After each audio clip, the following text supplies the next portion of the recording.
Hey, what's up everybody? Welcome back. Guys, today I wanted to talk real quick about lighted knock point of impact. So I was setting up a bow for my uncle the other day. It was a Killer Instinct SWAT X1. The HYPR arrows, 150 green points. We actually didn't take the inserts out of them. We got the bow shooting really good without knocking inserts out. I thought that would make it easier for him to tune as well, not having to change inserts. So basically a 440 grain setup with a regular Nocks and what would it be, 455 with lighted Nocks. Anyways, got it all set up, sighted in, Nock tuned, all the arrows, shooting them through paper, and then we were gonna set them up shooting Magnus Stinger 2-blade 150s. First shot with a tuned arrow, 50 yards with the Magnus Stinger, right on the money, right where you want to hit, basically right inside that 3-inch circle, which is perfect for me. I did not know if he wanted to shoot lighted Nocks or not. So I went ahead, I threw one of these on. These are the ones that I've used for quite a while. I'll put a link down below. I also did another video on them. These are just some Amazon lighted Nocks, kind of like, I don't know what you would call it, off-brand. There's several different ones. They function very similar to a nocturnal lighted Nock.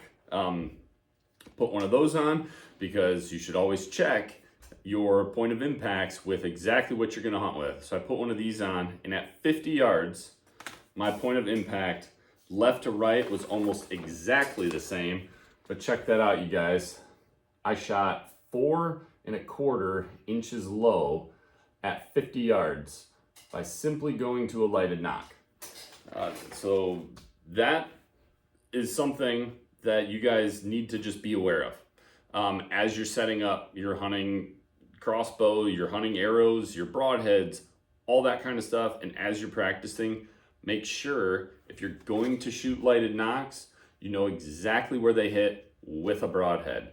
So it's going to depend probably too on your setup. Don't take this as, oh, these lighted Nocks shoot 4¼ inches low at 50 yards. Your bow, your arrows, the broadhead that you're shooting, all that kind of stuff, that can change everything.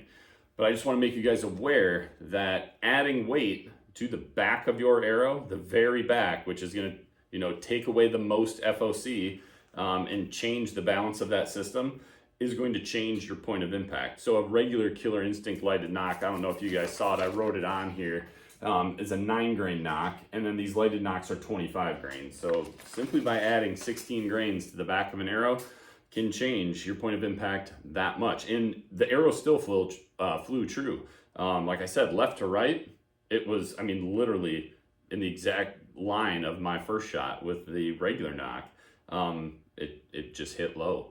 So make sure you guys, when you are setting everything up, you can either practice with lighted Nocks and save a couple of them that are just for practice. Or maybe if you have some and the batteries are dead or whatever, that is totally fine.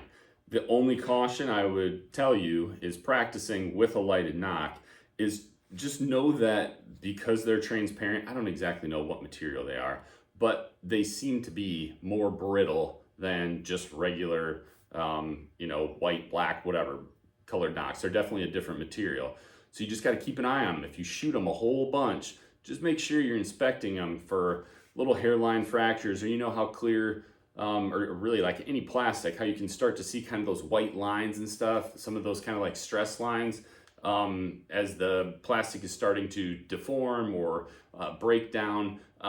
If you start seeing that, throw that lighted Nock out. The last thing you want is the Nock to explode and have your arrow and potentially your string and your bow and all that stuff. All that stuff can explode if one of these gives out.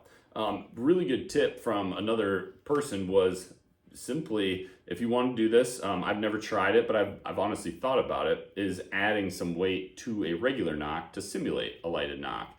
So this particular person talked about he would glue a fishing weight into a regular Nock, and you guys know this, or if you don't, I mean a regular Nock is hollow, so you can put material in there to up the weight of it if you want to. I was even thinking if you filled it with something like a hot glue JB Weld, even just like that glue inside of there, that might get you enough weight. I'm not saying you have to do that, but that's just another idea if you want to simulate and practice with a lighted, as if you had a lighted nock, and not have to worry as much about shooting a lighted nock a whole bunch and potentially having one break.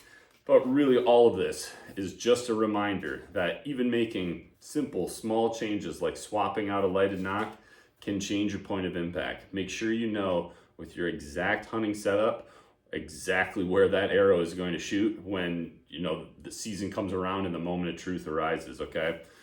Practice with it, know exactly where it is if you have to adjust your optics or things like that to accommodate what you're going to hunt with. That's okay, but just make sure you guys know exactly where those arrows are going to hit before you hit the woods this fall. So that's the tip I've got for you guys on lighted nocks. Like I said, I'll throw a link down below in the description to these. They've worked totally fine for me. I think a lot of you guys have also shot these, and I haven't heard any complaints on them, but that's what I got for you. I hope you enjoyed this video. I hope this helps you guys out. If it did, as always, please do me a favor, hit the like button down below. Also, don't forget to subscribe. We'll see you guys soon on the next video. Take care, God bless, and remember, be a sportsman, make a sportsman.